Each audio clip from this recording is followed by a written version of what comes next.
Bonjour et bienvenue dans cette petite séquence vidéo au cours de laquelle nous allons parler un peu de Samuel Eto'o qui a donné une interview à France 24 ou sur France 24, voilà, au journaliste qu'on appelle Marc Perelman, un journaliste politique. Pour parler du sport, on devrait inviter un journaliste sportif. Donc, c'est même le journaliste qui fait l'interview. Ça parle. Ça parle. Il faut savoir décrypter les interviews. Même les intervenants, il faut savoir les décrypter. En fait, c'est une interview accusation-réconciliation. L'interview nous dit quoi? C'est une interview qui parle. La France est accusée d'avoir saboté tout le travail de Samuel Eto'o depuis qu'il est à la FECAFOOT. Donc, tout ce qui n'a pas marché dans l'équipe de football de Cameroun, tout ce qui ne... C'est la France qui est derrière ça. C'est la France. Et comme je l'ai dit, c'est une interview accusation-récon. Donc, comme Samuel Eto'o, il sait maintenant, on lui a dit que c'est ça. Alors, et que tu ne peux pas faire le bras de fer contre la France. On le lui a dit, tu ne peux pas. Va te réconcilier à la France. Donc, en passant sur France 24, Samuel Eto'o se réconcilie avec la France. Les médias ne sont pas neutres. Quand vous voyez des opposants qui passent sur les médias occidentaux, qui passent sur France, BBC, etc., sachez que ces opposants ont pactisé avec la France.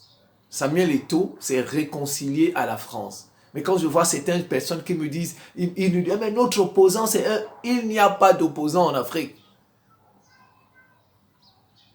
Depuis, peut-être maintenant, avec la situation par exemple du Mali, du Burkina Faso, du Niger, il y aura de véritables opposants.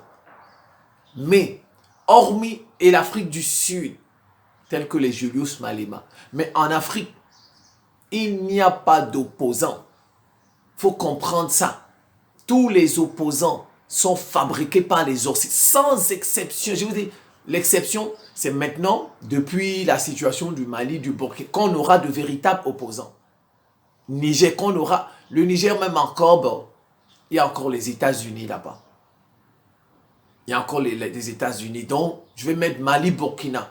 Bon, mais comme ils n'ont pas de port, ils seront peut-être obligés de faire le jeu du FMI, Banque mondiale, du Maroc, qui est soutenu par, vous connaissez, par la France, les États-Unis, Israël.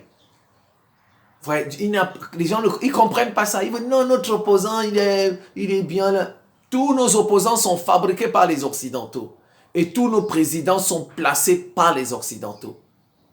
À l'exception, comme je vous dis, maintenant peut-être du Mali, du Burkina Faso, du Niger, de l'Afrique du Sud, de l'Éthiopie et de l'Érythrée et du Zimbabwe. Il y a quelques exceptions comme ça, 5 ou 6 ou 7 ou 8. Mais en ce qui concerne les opposants, tous sont fabriqués par les Occidentaux. Les présidents, il y a quelques exceptions que je viens de vous citer qui ne sont pas placés.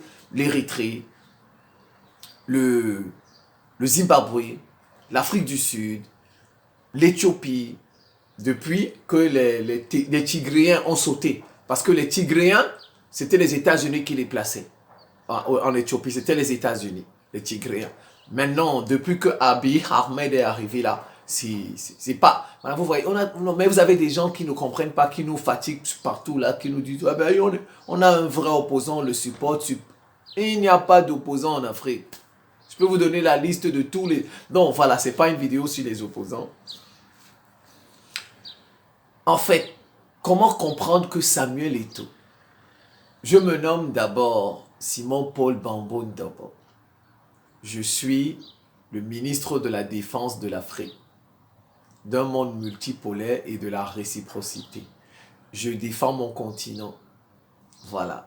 Je veux que le monde soit multipolaire. Je ne veux plus que les Occidentaux soient seuls à décider de la marche du monde. Et Dieu nous entend de plus en plus. Nous avons la Russie. Le rempart de l'Occident, c'est la Russie. Vive Poutine. Vive Poutine, l'envoyé de Dieu, l'envoyé divin. Et vive la sainte et grande Russie. Voilà. Et je suis pour la réciprocité dans les relations internationales. Alors, donc, vous avez le président d'une institution camerounaise, en l'occurrence la FECAFOOT, la Fédération camerounaise de football, qui donne réserve un scoop à un média français. Le limogeage du sélectionneur camerounais, Rigobert Song. Et pourtant, le Cameroun a une chaîne nationale, la CRTV, Cameroon Radio and Television. Comment tu peux laisser la télévision d'État de ton propre pays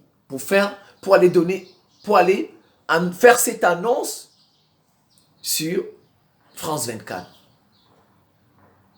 D'accord, tu peux même laisser la télévision de ton pays, mais Samuel Eto'o, il est suivi. Samuel Eto'o, il a un Facebook, il a un YouTube, il a un Twitter. Vous vous souvenez tous de Donald Trump. Donald Trump narguait les médias états-uniens.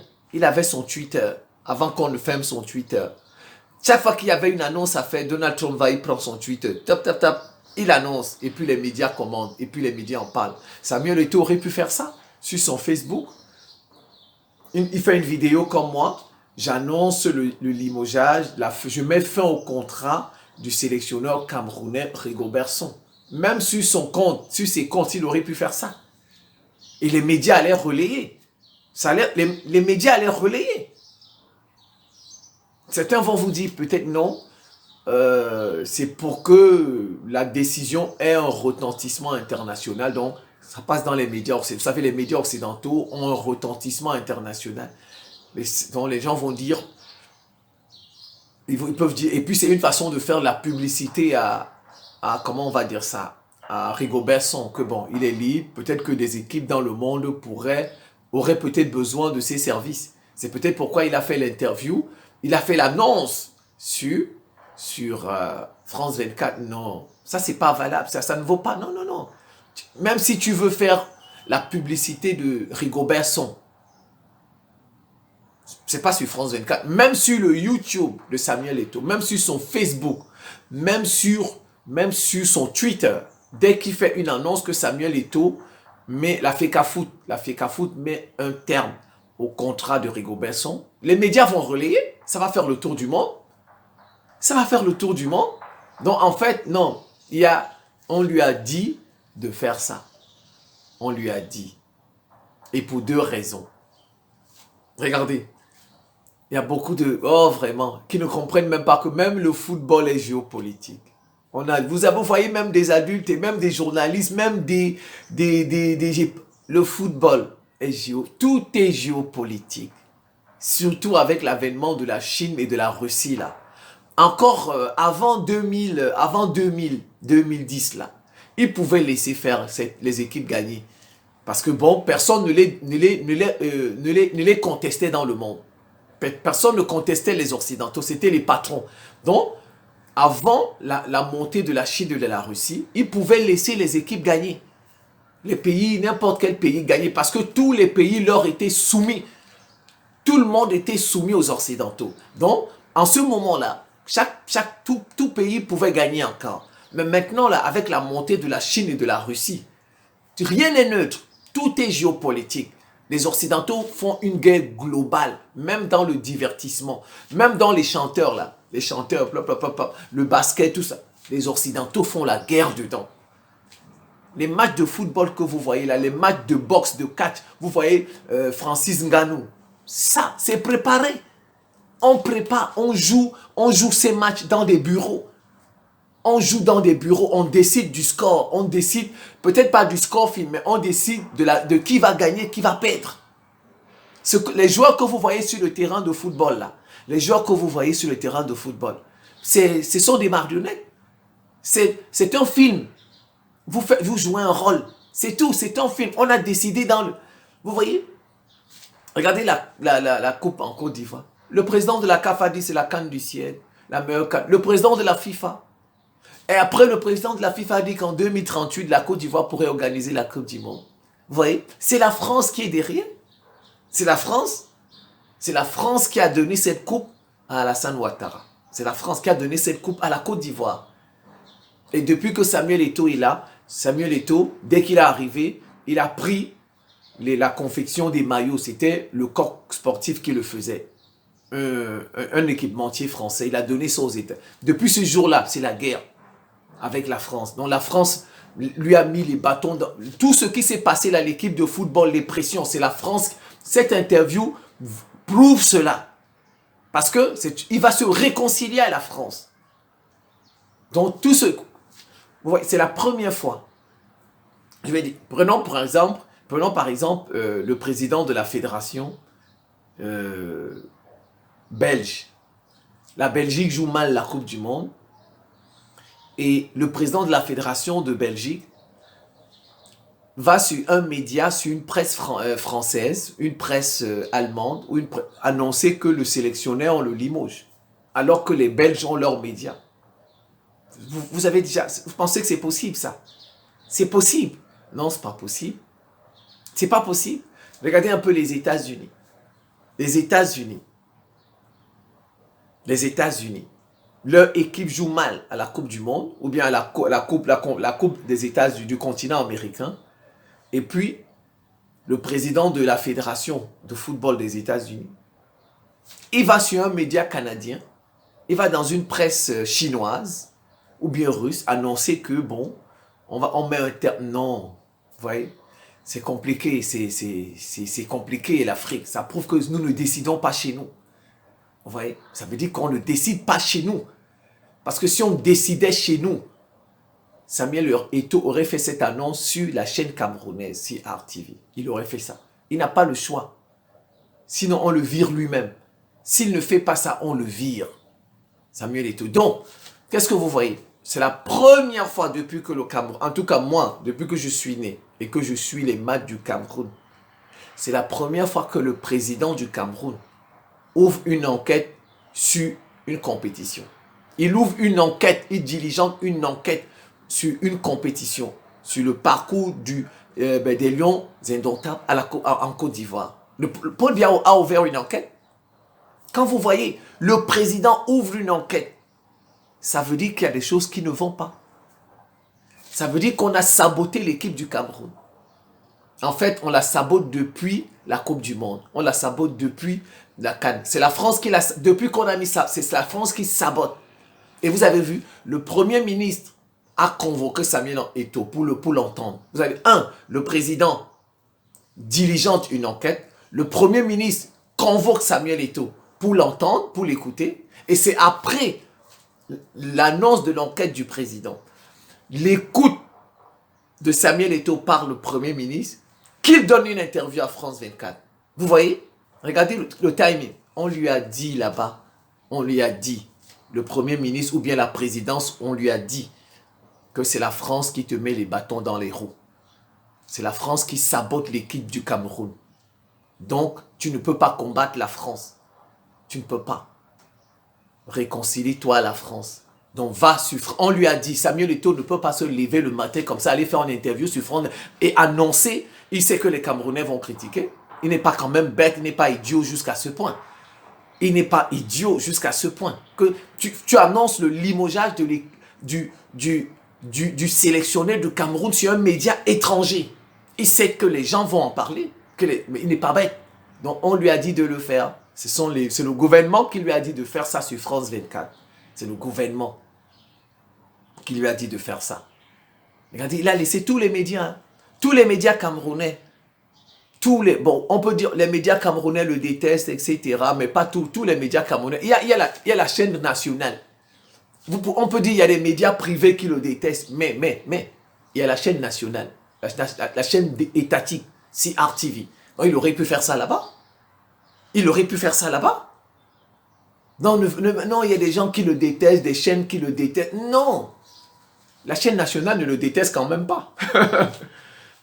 C'est la chaîne qui travaille pour le pays, pour les institutions du pays. La FECAFOOT est une institution. Donc, normalement, c'est à la FECAFOOT, à CRTV que Samuel Eto'o aurait dû faire cette annonce. Non, en fait, on lui a dit d'aller sur France 24.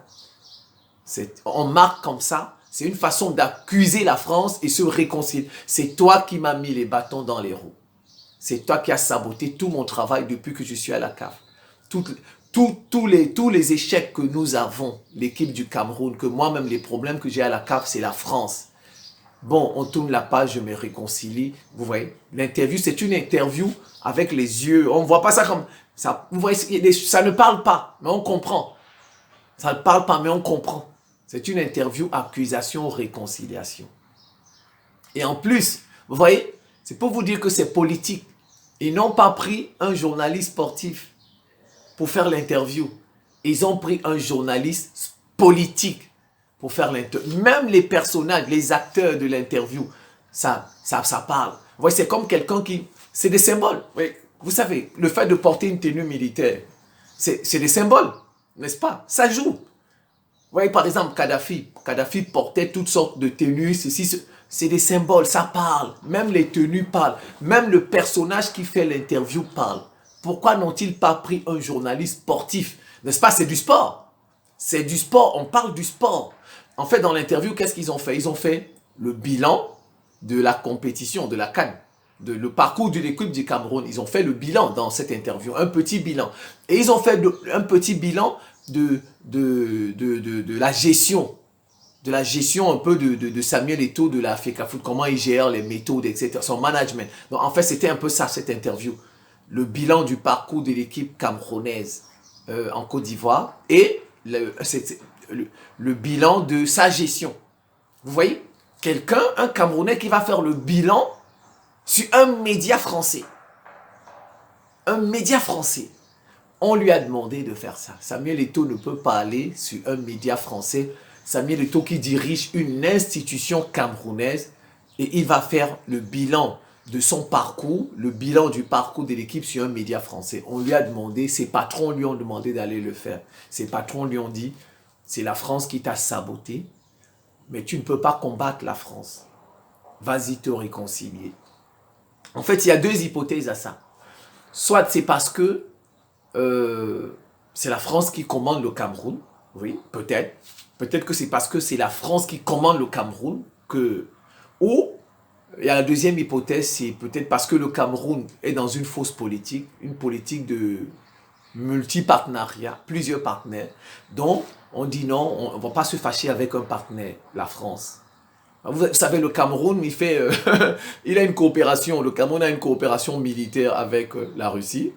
Le Cameroun a une coopération militaire avec la France, coopération militaire avec les États-Unis, coopération militaire avec le Royaume-Uni, coopération économique avec la Chine, vous voyez, coopération économique avec le Cameroun, il traite avec, il a tous les partenaires. Moi, j'appelle ça une fausse... Donc, il y a deux hypothèses. Soit c'est parce que ceux qui dirigent le Cameroun, ceux qui sont à la tête du Cameroun ont dit non, nous, notre doctrine, c'est avoir plusieurs partenaires.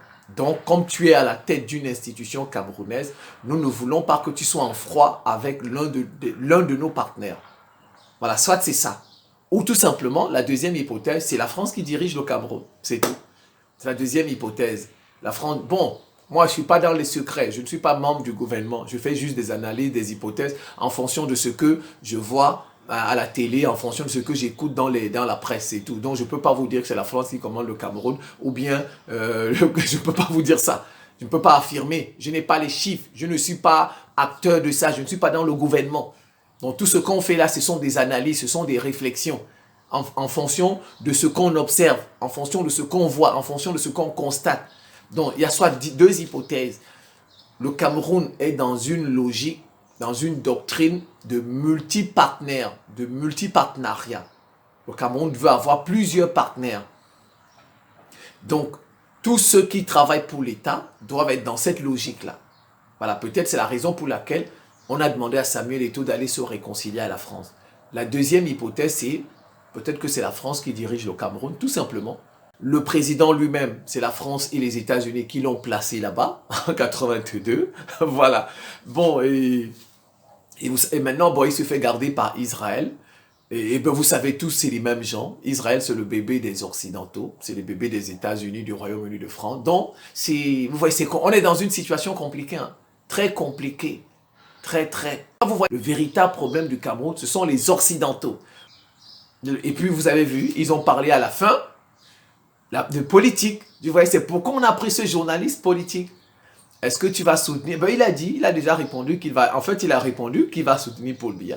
Donc, ça voudrait dire que Paul Biya est parti pour un autre mandat en 2025. Voilà, certainement, Paul Biya sera candidat l'année prochaine. En dépit de quelques petits là comme le secrétaire à la présidence, le fils de Paul Biya, etc. Voilà, bon, mais ils sont en train de nous dire l'interview de Samuel Eto'o, à la fin là, confirme que Paul Biya sera candidat l'année prochaine. Voilà, donc je pense que j'en ai assez dit.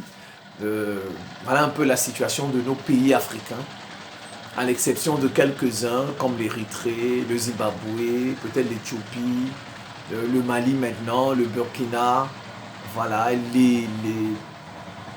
voilà, j'ai cité l'Érythrée, voilà un peu. C'est la fin de cette petite séquence vidéo. Je vous remercie pour votre attention et à très bientôt.